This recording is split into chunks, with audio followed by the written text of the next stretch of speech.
DJ, I'm just trying to hear a love song. Tired of hearing about who so and so done wrong. DJ, I'm just trying to hear a love song. If you Yo, what's going on? Mic check 1 2 1 2. You are officially in the booth with Bree Style. I am she is me, and this is episode 2. How much to see who? So we're gonna get into why these concert tickets are so expensive. I know that's been something that's been bothering me as a music fan over the last several years, specifically since the pandemic um, shifted and really allowed us to get back outside. And every time I go to see one of my favorite artists, it's like, man, this is not what I was paying pre-pandemic to see them, right? So I'm gonna dive into that a little bit, but first I'm gonna set up, why I'm talking about this because I've been to quite a few concerts in my day and some pretty big ones at that. So I probably want started seeing artists live anywhere between 8 and 9. My parents are show goers. I specifically remember them taking us to some of the outdoor festivals in Atlanta that we would have as a kid. I remember seeing like Earth, Wind and Fire and some of those legacy acts at Chastain Park and places like that. And so I had that experience pretty early on. And then by the time I was about 16, that's when I really got into J. Cole. And so that was my first show, J. Cole at the Tabernacle in 2011. It was for his Cold World, The Sideline Story, his first major label release album. And man, it's so funny because when I was a kid, you know what I'm saying, we had, I remember me and my dad burning CDs and selling them and stuff like that. And then, I went to go grab his first CD. I went and grabbed it from Walmart. And it's so funny because I didn't even know at the time that Walmart didn't play the explicit or they didn't sell the explicit versions of CDs. So I got the CD, I popped it in my first car, and I was like, man, I don't want to hear this clean music. But Cole ended up being the first show I went to shortly after that at the Tabernacle. And man, it really just opened my eyes to what an up and coming artist looked like. Like his stage presence for an artist then was just incredible. And then from there I got to see more greats. Honestly, I went to see Kendrick a couple times. I've seen Kendrick probably 3 times. Cole probably 3 or 4 times now, 5 times. I went to Dreamville Fest. I've seen Outkast in 2014 at Centennial Olympic Park in Atlanta. And man, what an experience being able to see them as a fan first and now reflected on it now as an artist myself. Just the command that they had over the stage and the anticipation, man. I seen the most gangsterest of gangster individuals like screaming and singing their heart outs to Hey Ya. Like it's just the impact the Outkast was able to have and then putting it on display decades later for the fans to see. Man, I'm just so honored to have been in the building. Shout out to my parents once again because when it was time for those tickets to drop, man, I feel like I was home from school from college. I think it was my 2014, probably my sophomore year, and so I had like 3 laptops up. I had 2 phones. Me and my brother was like dialed in, man. We was not missing that show for nothing. But I seen Beyonce twice now. On the Run 2 and Renaissance. Easily 2 of the best shows I've ever seen in my entire life. Like there's a reason that I hold her in such high regard as a performer because if you've seen the Renaissance movie, how much she puts into the production of the show. Like right now I'm at the point in my career where I just show up and I perform the songs, right? But she's at a level to where she's clearly simply aiming to be the greatest. And the level of detail and just attention that she's able to pay to specific details of the show, from what type of steel wiring they're using to hold up the set to decision makings with harnesses and whatnot. It's just so much that she's involved in that she doesn't have to be involved in for us to be able to see and experience a phenomenal show. And when you go to a Beyonce show, it is an experience. You leave feeling changed, and that's because she puts so much effort and energy into it. I never seen Taylor Swift, but I assume that hers is the same without the God given natural ability to sing and dance and all that at the same time that Beyonce has. But I've seen some legendary artists in my day, and I'm thankful. I didn't get to see Prince or Michael. I remember specifically one time my parents left us with a babysitter, probably like my uncle or something, to go see Prince. And it didn't mean anything to me as a kid, but looking back on it, you know what I'm saying? I definitely should have been there. But so now that I kind of established you know, my experience with concerts, and I love to hear about you all. So some of the experiences that you have, some of the best shows that you've seen. Um, I really want to talk about why these tickets are so expensive. Why have they jumped um so ridiculously, honestly, over the past several years? And so the first reason that I'll talk about is the post-pandemic rush, right? So timing is everything. So we were at home for a year and a half basically, and artists couldn't tour, they were shut down. And so when it was time for everybody to get back outside, they flooded the market, right? Everybody and their mom went on tour. They just, I mean, they hit the ground running, and it really overwhelmed venues. It overwhelmed production companies. It just shocked the system, essentially. And what we also saw with that, shock to the system, was, some artists, the top ones, kind of holding out and waiting, and kind of letting that first wave kind of die down, and then they came back, around 2022, late 2022, 2023, and there was an uptick in prices, and I'll tell you about that in a second. But that shock to the system is going to be really important because it was really a changing of the guard, a paradigm shift as far as touring is concerned. And one of the main reasons now is point two is production and inflation costs. Like, the cost of living has gone up everywhere. I think we're all feeling it across the country. And that means things like gas, that means things like, musical equipment, production equipment, food, hotels, travel, everything is more expensive, right? And so all this information I'm getting, by the way, is according to Scripps and Variety. I'll add the link in the description so you can check it out for yourself. But pretty much it costs artists 30 to 40% more today to tour than it did before the pandemic.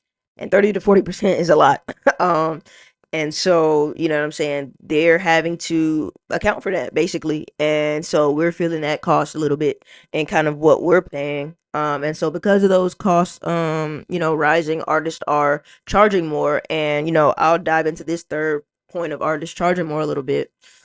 One, artists should be charging more, right? We had kind of been getting away with still seeing some of our favorite artists. I don't know how much I paid to see Cole, or I remember, I don't remember necessarily how much it was for Outkast, but I remember thinking, man, this is pretty good deal to see Outkast. Um, and granted, it was like a festival type setup, but it was at Centennial Olympic Park. Um, and mind you, I'm a show goer. Like, that's what I do. I go to see shows. Mind you, I've also worked in radio, so I've seen a lot of shows for free. And so I can kind of gauge, what performances I've seen that have been worth it, and what performances I've seen and artists I've seen that did not live up to, the expected price or the price that I ended up paying. And so artists are charging more, and a lot of them should have been charging more, to be quite honest. It hurts to hear as a consumer, but now that I'm making music, I get it.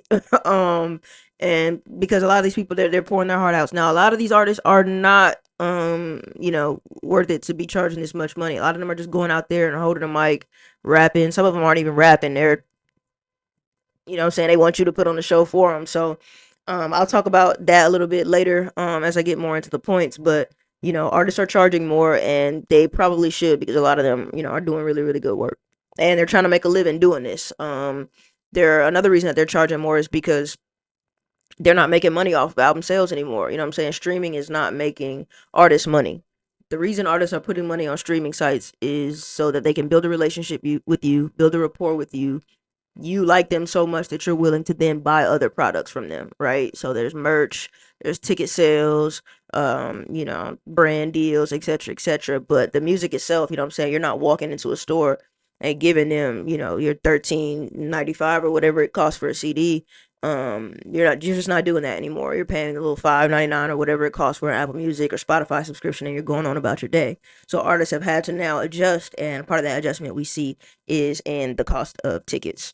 All right, so talked about the post-pandemic rush. We talked about production and inflation. Talked about artists charging more and why, and then we'll talk a little bit about the base price of a ticket. So what are you actually getting when you pay that? and maybe it's $25, maybe it's $75. What actually is that going toward? So through the research that I've done, I've actually found that the base price is going mostly to marketing and production, um, or it's going to rent the venue. So if you pay $40, I don't know how they might split it up, but a lot of that is going to one, promoting the show itself so that people show up and fill the venue so they can actually get their money's worth, and break even at least. Two, the production cost, like I said, depending on some artists, like you have Beyonce who puts on a top tier level production. And then you have other artists who, choose to go different routes. One of the more interesting productions I've seen is Travis Scott with his Astro World set up for his tour. So, that base ticket price, which I don't mind paying to see a Travis, is it's worth it because I'm getting a full experience. He literally takes me to another world. And so a lot of that base price is going into those things, and so a lot of that is not profit, as you can tell. It's going into the actual show itself. It's pre-spending basically everything that's spent before it's time to round up the cost of what we made.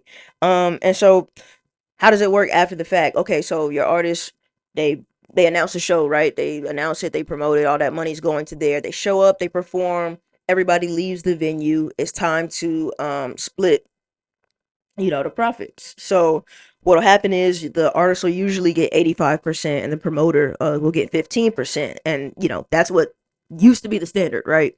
But now that producer or that production team or that promoter is taking that 15% and then padding it with all kinds of fees, right? And so these fees are, included from Ticketmaster, the venues including some, and by the time all the fees and the stats are added in, they can cost more than the actual base ticket price. Which is why you see a lot of people getting up in arms about it, with Ticketmaster and things like that. I'll do a whole episode about Taylor Swift and her fight with Ticketmaster, but it's the fees that are really, really killing us, and a lot of those don't go to the artist at all, which really, really sucks. Um, and so, another interesting reason that, tickets are costing as much as they are now is because they're not being treated like tickets anymore. They're actually being treated like, Uber prices or something like that, something that fluctuates with the market. And it's based on consumer demand. So you'll see a Taylor Swift or a Beyonce demand more from their ticket price, as they should. But fans will pay outrageous, prices, and then you have the resale market on top of that. So, your prices are fluctuating depending on when you buy them, the city that you buy them in, you know what I'm saying? And you have to factor all those things in, but that dynamic pricing is what's making your ticket costs go like this instead of, hey, this is what a ticket costs and that is what it is. They're kind of fluctuating, and you can have good luck or bad luck depending on when you're ready to cash out on them. Um and then finally, you know what I'm saying? What can we do as consumers, or what's within our wheelhouse? What's in our power um to basically get the best deal? What are some things that we can do? Basically, first and foremost, you got to decide if this artist is worth what they're asking. Their asking price is to see them. Some of these artists that I'm looking at now that I want to go see, it's like, man, I've seen you before, and what I was paying then made sense, but what I'm paying now doesn't. If you're not gonna up yourself as an artist, if you're not going to make yourself better, if you're not going to make your show better, then the fans have to say, hey, we're not going to pay for that anymore. Okay, we'll stream your music, which you don't necessarily make a whole lot of money off of, but unless you're going to give me an experience, that this call, like, if you're going to ask me for $100, you better give me an experience. I want to make sure that I walk away from that show really feeling something, really invested in something. And then another thing you can do is really just tap into the artists that you really care about, the artists that are actually working to make those productions, to actually give you a better show, artists who are actually really talented, you know what I'm saying, naturally, so way that if they can't afford a huge production, at least you're going to see raw talent. I think one artist that does really well is Usher. I've seen his shows. I haven't been to the residency, but his productions don't seem too grandiose as far as lights and cameras and setups and costly things. But he puts on a show. He has mastered the art of entertainment. And that's what you want, and that's why I think he's able to do a residency, because he's mastered the art of performing, and that's what I think a lot of artists today have gotten away from. And it's not their fault necessarily, artists and repertoire, but It's upon us now, people like myself, artists like myself now, to get better. And if you want to make a solid living off of art, then make good art for one, and then two, promote it, and then give people a good show when you go to see them. So that's pretty much why your tickets are costing what they're costing these days. I continue to do more research on it and share with you guys what I learn as I learn it. But again, you are leaving the booth. This is In the Booth with Bree Style, episode 2, How Much to See Who. And subscribe with me if you like this information and it was useful to you. Share it with a friend. Subscribe to the YouTube page. Follow me on Instagram, Twitter, Facebook, all that good stuff, man. We locked in. Thank you so much for listening to episode 2. And check out my music. I have a release date for new music, so I'll be excited to share that with you all soon. As always, I appreciate your support. Thank you for tuning in. Until next time. DJ, I'm just trying to hear a love song. Tired of hearing about who so and so done wrong. DJ, I'm just trying to hear a love song. If you would, nothing sad, something long. I say, DJ, I'm just trying to hear a love song. Grab something by the hand when it's come on. DJ, I'm just trying to hear a love song. Yeah, could you play me a, yeah.